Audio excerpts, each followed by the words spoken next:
Hey, welcome to another of our interviews with Tory party leadership candidates in the race to compete with Justin Trudeau for Prime Minister of Canada.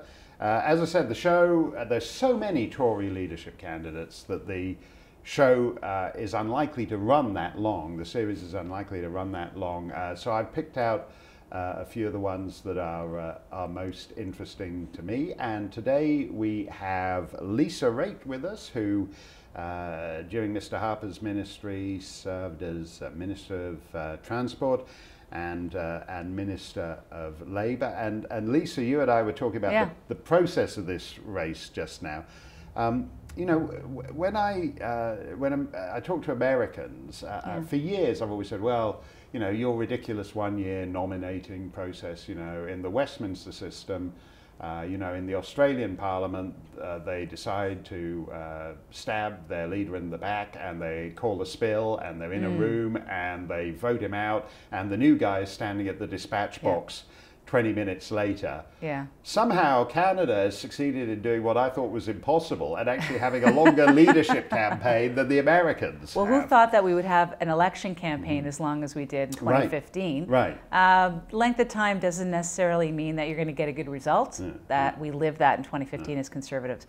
But here we are. I mean, the last time we did this, Stephen Harper, Belinda Stronach, and Tony Clement, it was a 6-week race. 6 weeks. So one could almost say, starting right now is where the real race begins. Right. And there are 14 candidates. I think that's the official number. In the American race, they talked early on about lanes. You know, there'd be a Trump lane, there'd be a conservative lane, there'd be a moderate lane, and you know they basically ended, I think, with Trump, Ted Cruz, and John Kasich in the moderate lane. What are the lanes in this race then? Who knows? No, I'm quite serious, because we have a unique system of choosing.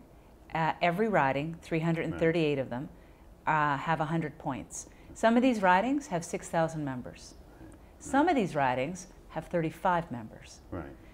And yet the vote is 100 points per riding.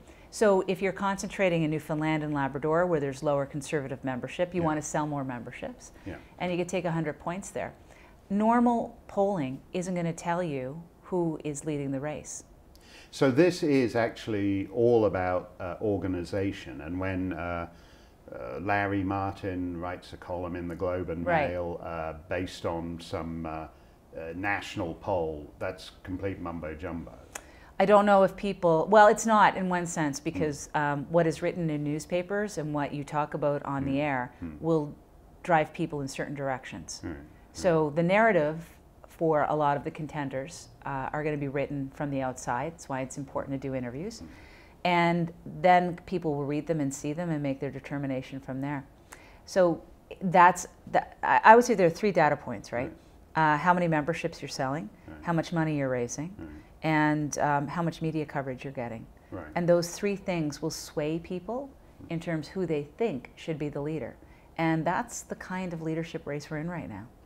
When you look back at the Harper years, Stephen Harper was an incrementalist. He was, for those of us who'd followed him before he took the leadership of the Alliance, he was a much more ideological, philosophical person. When he became leader, he decided there were certain things he didn't want on the table, social issues he wanted off the table, and all the rest of it. He was successful as an incrementalist over several election cycles. You seem, in a sense, to be an heir to that approach. Is that fair to say? Well, one of the reasons why I ran for Stephen Harper in 2008 was because I thought he had a balanced approach and he talked about the things that matter to me, and that was the economy and jobs. That's the kind of conservative I am. The rest of the discussion around social conservative issues wasn't something that I paid attention to. I had 2 kids, they were 7 and 3. I was thinking more about getting them to hockey than I was thinking about larger pressing ideological issues. Right. But I wanted a government that worked for me, so I ran for him. So yes, I am like Harper in that sense. However, I have a lot more risk profile than the Prime Minister did.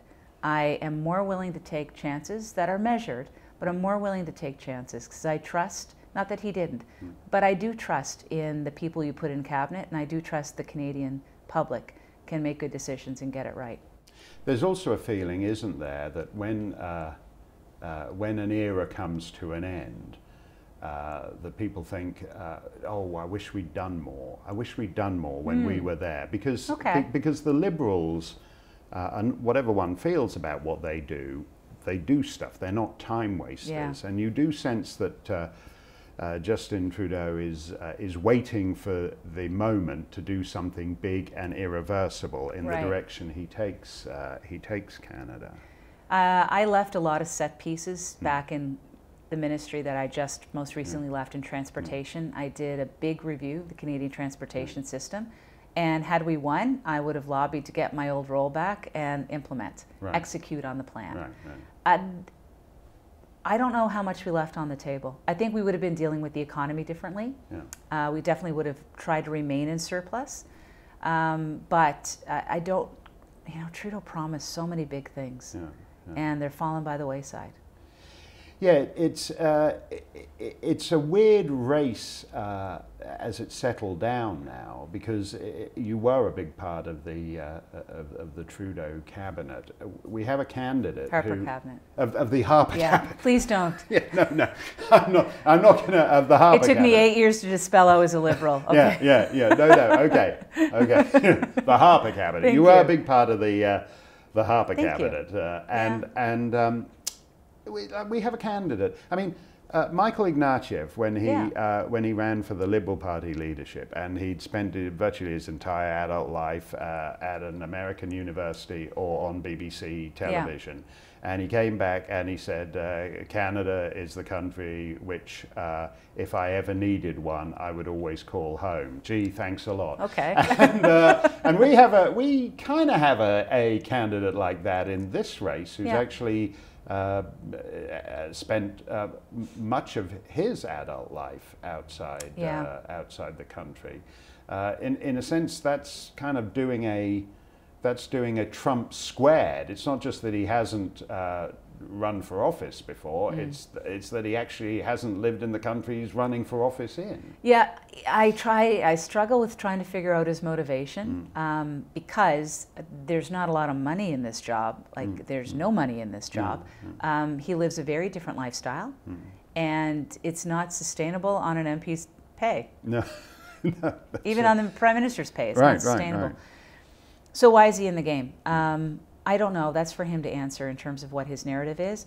I like what he says on the economy. I think he's right. We got to talk to millennials, and we do have to talk about jobs. But I also know one other thing. We need to win in 2019, because Trudeau is a nightmare. And I don't like his spending at all. I have a real problem with it. So in order to remove him from office, we need to appeal to Canadians. And unfortunately, Mr. O'Leary has as many positives as he does negatives in terms of the general population. And that's where those polls matter.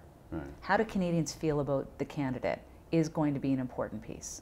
Yeah, they may not tell you who's going to win those ridings with 65 members in Labrador, but they will tell you about who is likely to hold it together sufficiently to be able to knock out the Liberals. Yeah. And that's why I'm in the race. Because I do enjoy a positive reputation across Canada. And I represent those folks who didn't vote for us last time. And that's your point. Why didn't they vote for you last time? Because they stopped trusting us. I do believe that, which is a weird word to say in politics. But when you vote, you're trusting people with your country. I think it is fundamental as that, and people get it. It's not about likability, it's about trustability. And we lost their trust as the Conservative government for whatever reason. Maybe we didn't communicate with them enough. Maybe we didn't trust them to listen to us appropriately. Maybe. Yeah. I know they didn't show up. I know that a whole new block of folks came in to vote on on legalization of marijuana. That was a whole new crew we had not seen before. And I won in my riding just outside of Toronto, and I'm very grateful to Miltonians. And what they said to me afterwards was, we're really glad you won, Lisa, but we're also really glad that Harper lost. Right. So they were able to see the difference between me in the riding and the government as a whole. And they held their nose and they voted for me because they liked me more than they disliked our government. Yeah. And I was able to hang in there. I can buy that argument. Isn't there another sense that in this system there's a kind of natural cycle for party dominance and for a leader's dominance? You know, Monsieur Chrétien was the colossus of Canadian politics through the 90s.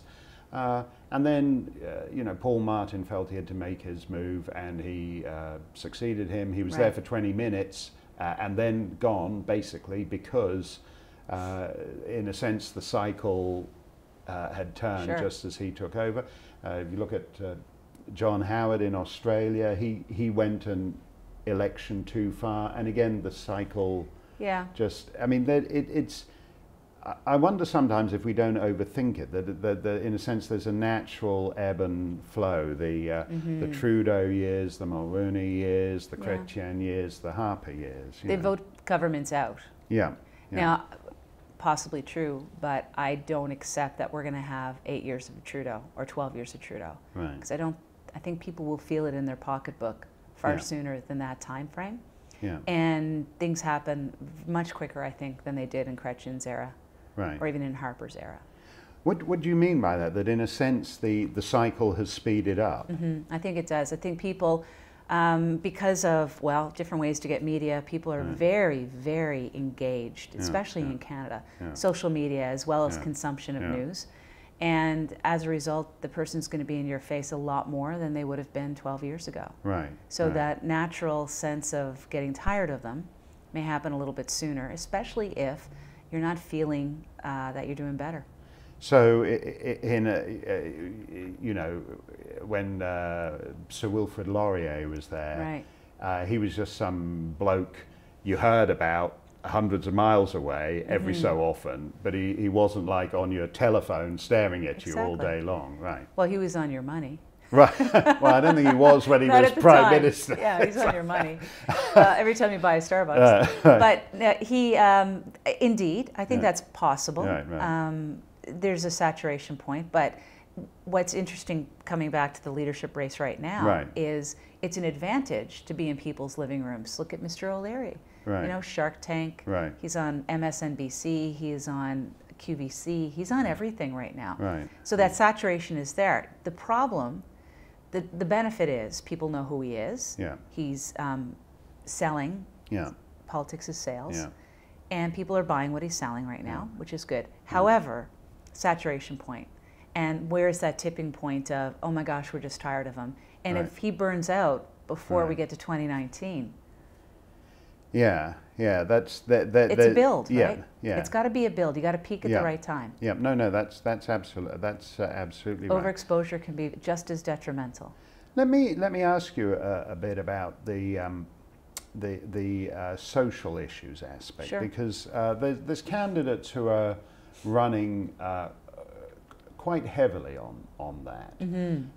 You had a what I guess would be regarded by some as a tough background. You were raised in a large family, and you discovered relatively late in your life that the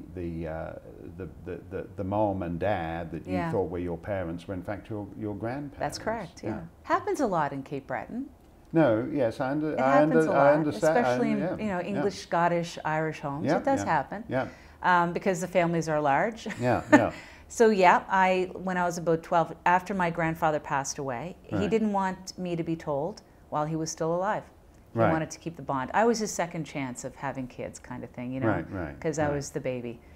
And he didn't want to know. He didn't want me to know when he passed away. However, I was told, because you could do the math, right? You could figure out that the 58-year-old lady in your house couldn't possibly have had you Right. Because she would have been well past that time. Right. So I was told, and it wasn't like an after-school special or anything like that in terms of the emotion around it. It was more matter of fact and explained a lot, and then you keep moving on. And the lady you had thought of Dolores, as your sister was in was fact your mum. And is it, as you say, you digest the fact and you move on. Is it too late in a sense to turn your sister into your mum when you discover at that point? It's a very insightful question. So for all the adoptive parents out there, what I would say is the bond between adoptive child and parent is very strong. Yeah. And there's a bond between birth mother and child as well, but it's how you're raised. Right. I enjoy a very close relationship with my mother now, but more importantly, she is my children's grandmother. Right. And that's my gift to her. Right. That's what she gets to have. She gets to have like an absolutely solid, no doubt, she is their grandmother, and that's it. You said that's quite common in Cape Breton among Scottish, Irish, English families, and you know I've known similar stories myself in my own life. The reason I wanted to ask you about the social issues on that is because I think if you had equivalent situations in Montreal or Toronto now, somebody just goes and gets an abortion. Yeah, I know. And that's why, in a sense, I wanted to know why, for you personally, social issues are not part of the campaign for you. Yeah. Because economic ones are, and maybe being from the East Coast, I'm a bit more pragmatic. You kind of, we're one of the first people that populated the country. We've seen it all. We've gone through a lot. Let me tell you this, and I think it's fair, and I've said this before. My mother and I did have this conversation, and she brought it up about what would have happened in 1967 when she fell pregnant with me and abortion was legal. Right. She probably would have aborted me. I know that, and I don't blame her for that, but her life could have been a lot easier, would have been a lot different. And now she sees where I am today, and she goes, I am just so grateful that I had you. And I agree. I'm very grateful she had me as well. Does that play into my desire to lead the country? No. No. That's a set of facts in my life.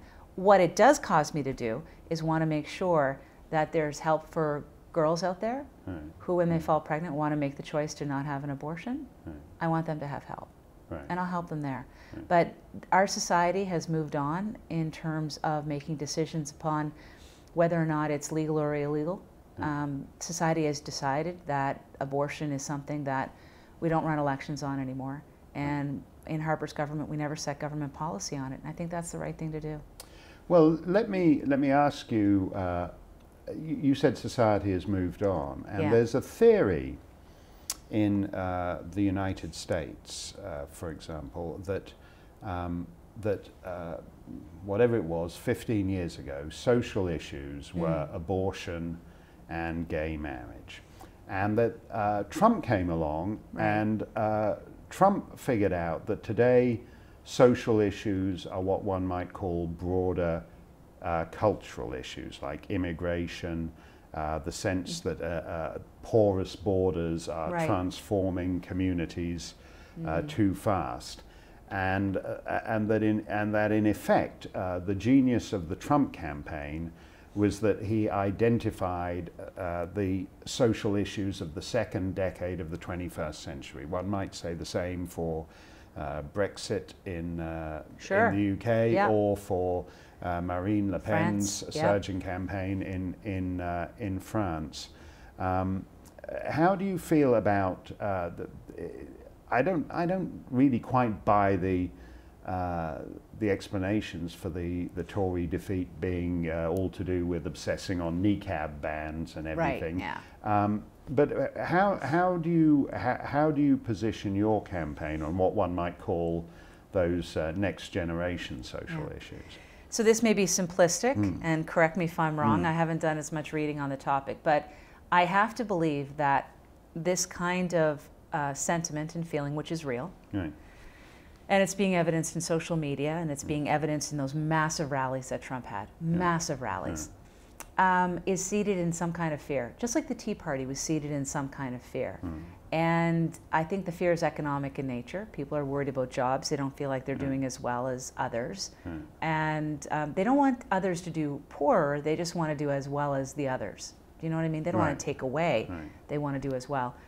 When that starts to happen in Canada, then I think you'll see the same kind of issues bubble up. But I don't see it happening in Canada yet. As much as Trudeau wanted to run on this notion that the middle class was being left behind, it's not that bad. No. It's not that bad. We have really well-to-do civil servants in this country, a huge amount, with good pensions into the future.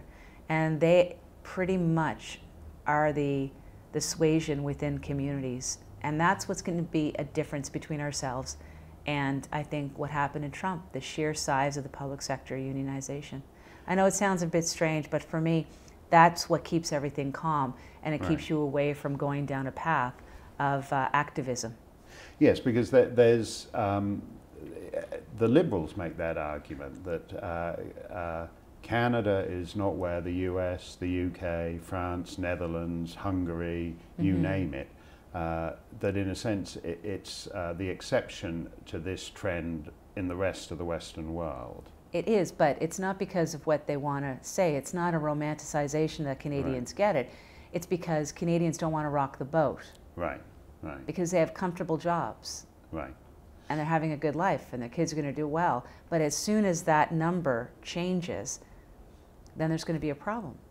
Let me just clarify something you said, because you were talking about there was a lot of fear that drove Trump, or there was a lot of fear that behind the Tea Party. But if I understand you correctly, when the Liberal Party uses that term, they generally mean that these simple knuckle-dragging folk fear brown people or bearded Muslim men or whatever, and that their fear is the fear of the other. You're saying something slightly different. You're saying it's the fear of their own economic opportunities shriveling. I do believe that. I do. I think there's always going to be fear of security, no question, and that's going to be in pockets. But I think what I'm hearing most clear when people talk to me about their concerns of higher levels of refugees, higher levels of immigration, it does come down to, are they going to take our jobs? Right. It does come down to that. And that's, maybe it's my GTA. That's where I'm hearing it from, but. Yeah. Well, it's also the sense, isn't it, that, you know, globalization means that everything is made elsewhere, and you will be doing the night shift at Tim Hortons, and that they're going to be the only jobs left. Right. You know. Or automation. Yeah. Which is possibly the bigger threat to those jobs. Yeah. I think. And it's going to be a real thing we're going to have to deal with in the coming years. That innovation is not going to get our way out of it. Innovation brings more technology, which brings fewer jobs. You were the first female harbourmaster in a Canadian port. And I was 7 months pregnant when they named me. Yeah. Right. Which is a you know, which when we talk about these airy hypotheticals about automation and all the rest of it, that sounds, you know, harbourmaster is a real job presiding over the physical dynamism of an economy. Yes. Are you worried that there's not going to be any of that? No, you'll always need a harbourmaster. It'll be melded into another job. Right. So I brought harbourmaster in as a separate standing job into my legal role. Right. And I think you'll see a lot more of that happening, that kind of stuff. But do I see automation changing? Absolutely. There are things that you are going to be doing in the future that from transport, you know, TTC conductors. Right. There's not going to be a lot of those in the future. There'll be a lot of TTC customer service agents, but not a lot of people driving the trains, because we're going to do a self-directed train. Safer, better technology will be there. Yeah. And that's something that is kind of independent of globalization. That's Indeed. because eventually the guy in the factory in Bangalore in India, he's going to be hit by that too. It's Yes. not. It's no countries. Yeah, I mean, you can go to an auto parts plant now, and in some countries you don't even see a single human. You see Right. a lot of robots. Right. But we just got to find where the other jobs are. Right. And sales and marketing really is an area in which there's still going to be jobs. Right. And maybe kids should be thinking about those roles, and that's what I try to talk about. Let me ask you. Everyone says, and I think that's true, that you're one of the most likable people in the. Well, I know the 14 contenders, so I don't know how much of a badge of honor it is. No, I know. We're, of all the politicians, she's the one I like the most. No, it ought to be a more competitive title, but that's congeniality. That's true. And you know, Stephen Harper. Stephen Harper, well, I'm not telling tales out of school or anything, and I think he would embrace the badge. He had a reputation for being something of a cold fish, right. And if anything, he got kind of frostier as his prime ministership went on. Do you think that's actually? At a certain level, a candidate has to know whether they have to be self-aware enough to right. know whether they're likable enough to be able to get across the finish line? Everyone has a different leadership style. Right. And my leadership style was developed a long time ago when I was the CEO of the Toronto Port Authority, and I had to deal with 3 unions. Right.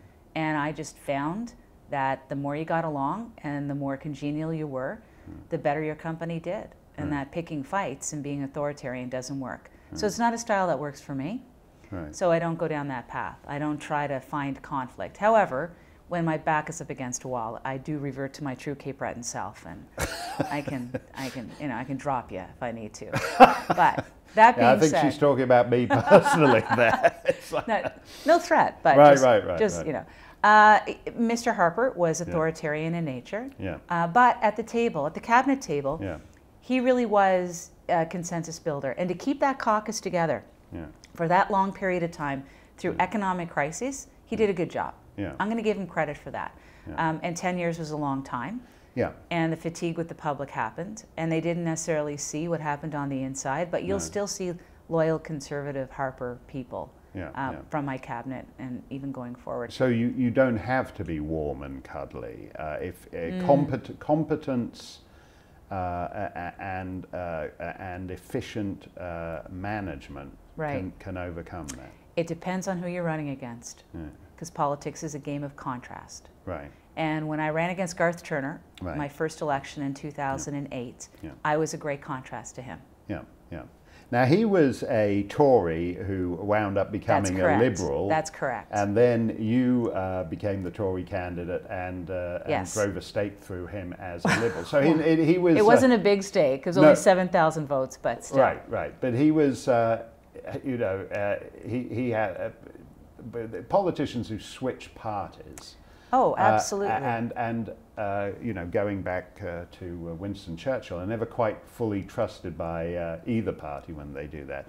But I wanted to talk about that kind of non-partisan aspect of politics, because in terms of, again, going back to being likable, one of the most oddly moving things that you did, which every Canadian remembers. It was a very memorable soundbite and a very memorable video clip. Elizabeth May gave a speech in which, a somewhat eccentric speech at one of these rather leaden parliamentary japes nights that you guys hold with the press once in a while. And as I said, it was with the best will in the world, it was a strange speech, and people said she was somewhat the worse for wear and all the rest of it. And at the end of it, you actually came up and you put your arms, just as who knows where it would have gone next, but you came and put your arms around her and actually helped Elizabeth May, who's the leader of the Green Party, which, you know, you're a Conservative, and there are like a zillion other parties on the spectrum before you get to the Green Party over here. But you were a friend to her that night, and you are, as I understand it, you were a friend to her before that. Yeah, we're friendly. Why? Why did I do it? No, I mean, but I know why you because she's your friend. Yeah. Also, she's a female leader. Right. We don't have a lot of those in Canada. Yeah. And I don't want her to tarnish the brand. You know, I don't want anyone to talk about women who can't hold their drink, or she was overtired, or you know, menopausal. I don't know what the cause was for it, but I didn't want that to happen. No. And in order to protect the brand as much as protecting her, it was enough. But I wanted to get a sense really of how, because one feels in the old days there were more cross-party friendships in parliaments generally, and that we live in a more hyper-partisan age, and those kind of friendships are rarer now. Is that true? No, it's not. It's not? It's not.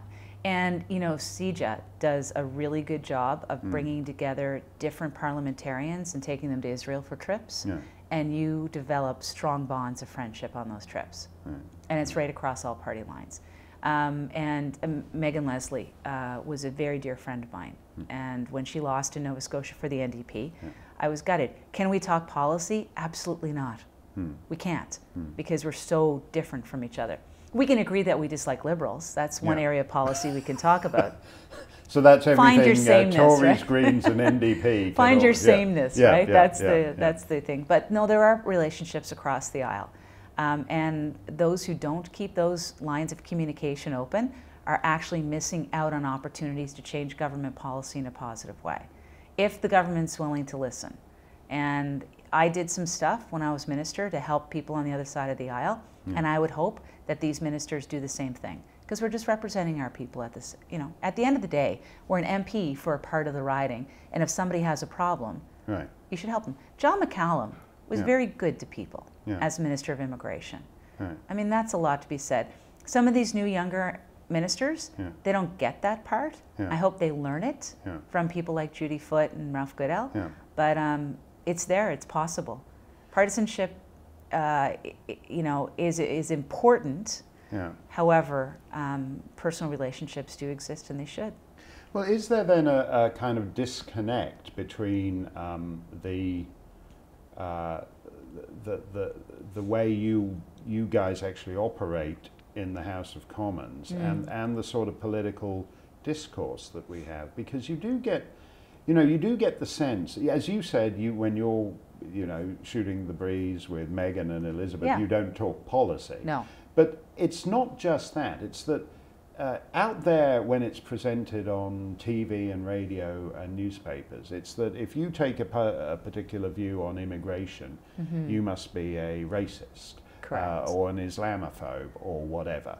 And we seem to go from we have a policy difference to you're a racist in kind of nothing flat. But that's the Jerry Butts politics. Right. So he did and that in Ontario. Just for the benefit of people who don't know who he is, and believe me, if you don't, you're very fortunate. But he's this Rasputin figure to Justin Trudeau, and basically. Formerly Dalton McGuinty in Ontario. And that's their politics, which is, if you don't agree with me on a policy issue, I'm going to label you. And homophobic in the case of Kathleen Wynne, and Islamophobic in the case of Justin Trudeau. And that's why I said very clearly that these younger, newer MPs need to learn from the Ralph Goodells and the Judy Footes. Because they don't take that kind of approach. They don't label the individual because they have a different point of view. And nor should you. And, you know, Kevin O'Leary's running a campaign where he's calling the Prime Minister surfer dude. I don't think that's helpful. And that allows them to label us. And they shouldn't. Do you worry that, in fact, the base, the Tory voters, actually want that red meat? That they, you know, that when he like tosses that to them, they're and that's what they're looking for. Look, if you're a true conservative in this country, and you're watching your economy be lit into flames by Justin Trudeau, you kind of want somebody to punch him in the face every day. Yeah. And that's what Kevin O'Leary tries to do. I don't know if that's going to win the day. I don't think that's going to win the day. So that's my difficulty. But you made me remember something. It's funny. You brought me back to Garth Turner days for some reason. Running against Garth Turner is a lot like running against Kevin O'Leary. Shameless self-promoter. Right. Big talkers, great with media, big sales guys, but can be beat. No, and you can be beat. And you.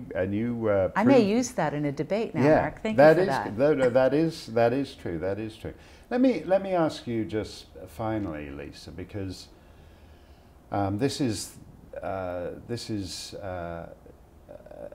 you're engaged in this leadership race at a time when you have had news close to home that is actually quite tough to bear. Your husband, who's a young man, was diagnosed with early onset Alzheimer's, which I know something about from my family, and it's a terrible thing when you think of someone who is in the prime of who appears to be physically in the prime of life, and you suddenly notice they're having difficulty pulling up names or whatever. Yeah. Is it actually a difficult choice for you to try to in effect juggle serving your country and standing by your husband at an incredibly difficult time? Yeah, it took me a while to make the decision. It's a shock. Yeah, no. It's a shock. Yeah. But you're right. He's 57. I'm 10 years younger than Bruce. Right. So I have 2 kids, 15 and 12. Yeah.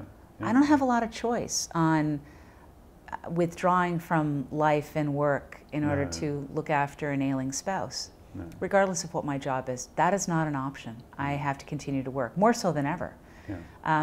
Catching Bruce's disease early, as we did, because as a CEO, you're a high function. Right.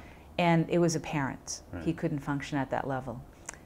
So, this could be 15, 20 years of decline, easily. Yeah. And I still have to make the money, and I still have to, have a house around us and look after him. Right.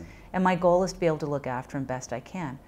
And not being a Pollyanna here, but bringing to light issues associated with caregiving and the fact that there is no cure for Alzheimer's and no drug to treat it. No. It's not bad to have a national podium to do that. And I can still do my work, and I'll continue to do my work. In a sense, your husband's an exception to what is becoming a fact of life in the Western world today, where people are living longer and longer. I mean, life expectancy in Japan is like at incredible levels now, and we actually face the situation a few years hence where people are going to be living into their 90s, and a lot of them will be spending the last 20 years of their life in various stages of dementia. That's correct. And if you have a healthcare system such as Canada's, the cost of that in tax terms is going to be horrendous. I mean, it's in a sense it's trivial of me to reduce your family situation to a kind of abstract argument. But at a certain level, you must be thinking about the bigger picture and where this heads in cost terms for Canadians too. I think I'm the canary in the coal mine. This is a big freight train coming at us, and I don't think people understand and anticipate the impact it has. First and foremost, you don't drive your car anymore. The independence is gone. And looking after people, and every day, no matter what city you live in, you're going to hear about a senior citizen or somebody who's not even a senior citizen that's gone on a walkabout and are gone because in the evening they have sundowners and they want to walk around. And how does your police system deal with that? It's real, and we need to deal with it, I think, in a sensible kind of way, because as people live, 1 in 4 Canadians will have some form of dementia after the age of 65.